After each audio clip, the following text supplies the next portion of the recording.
Is the role design plays in sustainability changing? So it took us years just to get into that space as an organization and understand, okay, what should be our strategy around impact?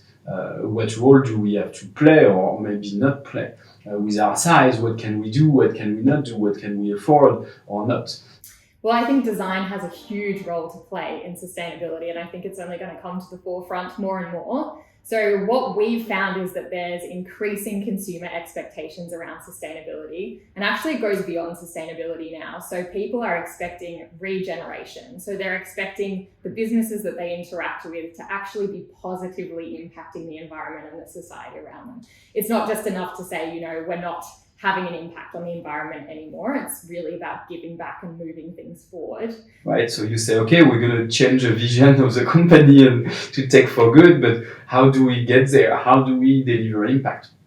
We've realized since then that it's not that easy. Even if you have the best intentions in the world, it takes a very long time. And for us, we've been through ups and downs in that journey, where you have to understand very well the space, to build communities, to start to know partners and who you can collaborate with, because in the end, it has to be an ecosystem. Otherwise, we won't deliver much impact, right?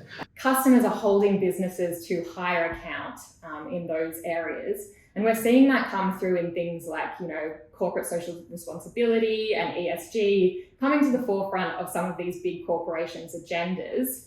But where design kind of fits in with all of this is how well we can deal with complex problems. And often the sustainability and these sorts of outcomes are extremely complex and hard to understand.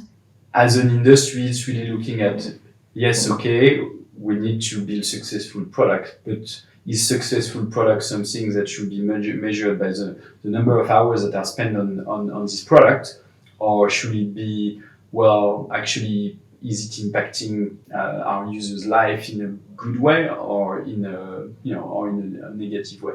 So as these expectations change and grow, towards that kind of sustainability and green sort of lens, the practices that we put in place will enable the companies that we work with to respond better to those sorts of trends. Depending on where you live, there might be different level of maturity in terms of sustainability. Some countries it's a top priority now, in some others not at all. So I think one of the first thing is around how do you build and educate everyone so that we're all talking about the same thing. So I think one of the things we've noticed, and it's been happening for a while, but this idea of instant gratification is really coming through.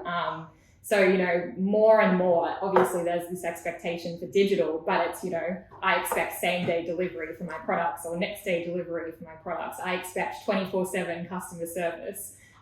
So these kind of trends are only going to continue to grow. When you build applications that are used mainly by children or teenagers or even young adults, how do you contribute to them spending more time on their phone than doing other things in life? And yes, it might be a bit old school as a view, but I have 3 children. I see the impact and the addiction, even if you control it, of digital device. I think that's a really exciting space. I think design and technology should really be used for good and for improving people's lives. And I think that is what we're going to see.